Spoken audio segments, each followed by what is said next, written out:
I'm Max Lopez. This is the Blue Wave. The United States presidential election is today, November 5th, 2024. And I stayed up late watching Donald Trump's, what is assumed to be his final political rally that he is ever going to have, hopefully. And something became very, very apparent to me after I went back and looked at his final rally in 2016 at the same city, Grand Rapids, Michigan. And I just needed to talk a little bit about that in some final thoughts before we head into this historic moment in the election. But before we do that, please be sure to like the video, subscribe to the channel, and when you're done watching, share with someone who's into politics. Okay, so Trump spoke at length yesterday, and yesterday into today, in fact, and it became very clear something ticked in his mind where he realized this very well may be it. And he was weaving, as he likes to say, like we've never seen Trump weave before. And I'm not one to watch and sit there on the edge of my seat and watch every single minute of every single one of Trump's rallies. But this rally that he had last night, his final rally, I couldn't stop watching it. It was mesmerizing to watch Donald Trump's final message, flailing and failing to really land on any kind of themes or talking points that resonated with the crowd and resonate largely with the American people. And to me, it's just very emblematic of what is going to happen tonight. And someone in the Reddit thread posted about a link, in fact, to Donald Trump's 2016 final rally speech.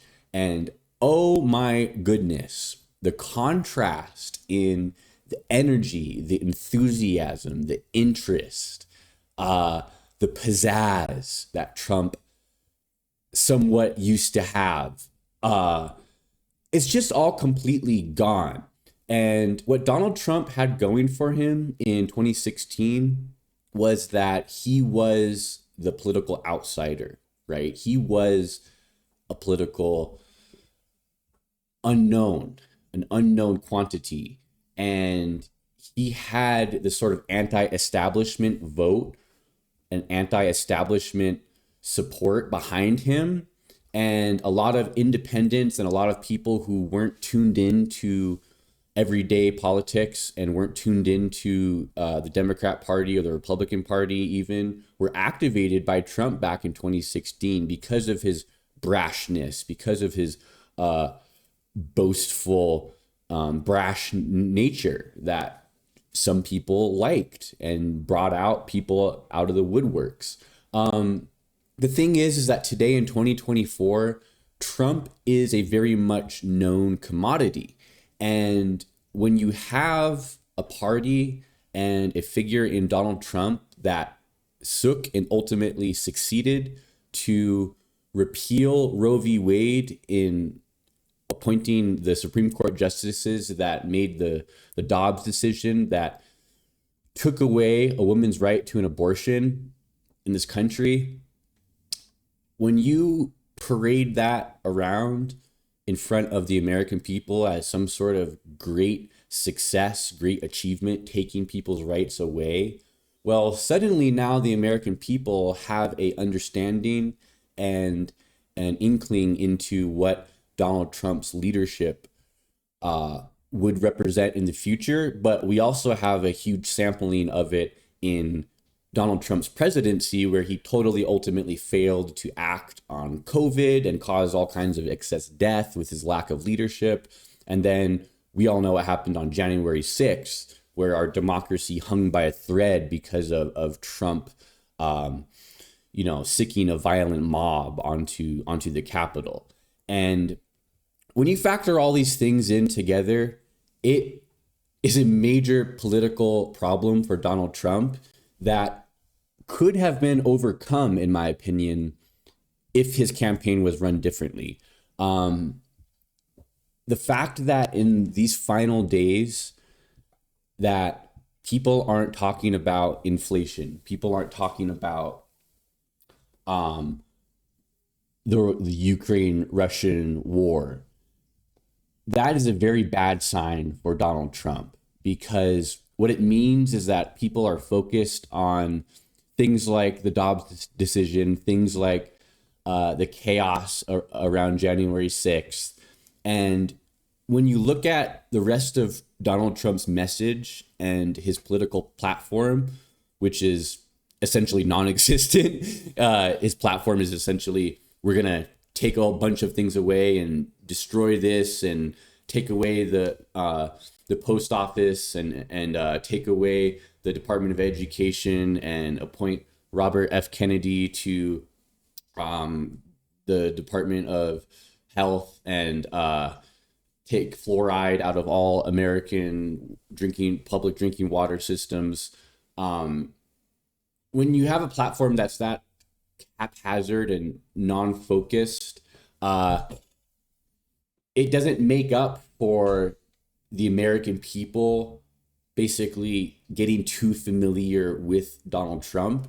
And it's flipped the other way now, where he benefited in 2016 from a lack of familiarity, but now people are more curious and perhaps more interested in what Harris's leadership would look like based on Trump beating people over the head with his style and with his brashness. For so many years now, it's coming to pass. There's something's gonna happen tonight where basically I think that there's a price to pay politically for just the way Trumpism operates and the way that it's just drained and strained our country and our people in this country and our systems. I don't feel that people are going to go forward with it. I think that Trump has major political liability as a candidate. I think that we're going to hear people coming out of the woodworks in the GOP and in the Republican Party in the near future, basically saying, we need to move on from Trump. We need to turn the page, if you will, and focus on 2026 midterm elections. Donald Trump's not going to like that. Donald Trump's not going to go down without a fight in this election. You guys don't need me to tell you that. Donald Trump is going to fight tooth and nail, and it's very likely that this saga does not end tonight, even if Harris ultimately wins the Electoral College by a wide margin. This saga likely continues on in these following months. So we all need to kind of buckle up here. But yeah, I Trump's lost it. Trump's lost the sauce. He's run a disastrous campaign. The Dobbs decision is going to come back to bite the Republicans. And I think that we're going to see something absolutely historic happen tonight. And I'm excited and hopeful about tonight. Thank you so much for watching. Please be sure to like the video, subscribe to the channel, share with someone who's into politics. And if you haven't already, get out and vote. Today is the election. So make your voice heard. I know that there's some quite a few Republicans, MAGA, that somehow find and watch my videos. Go out and vote for Trump. I mean, make your voice heard. Okay. One way or the other. That's what we do here in America. It's what democracy is all about. Go and vote for Trump. Go and vote for Harris. However you want to vote, go and vote. And good luck in the election. That's all I got for you guys in this one. Thank you so much for watching and have a good one.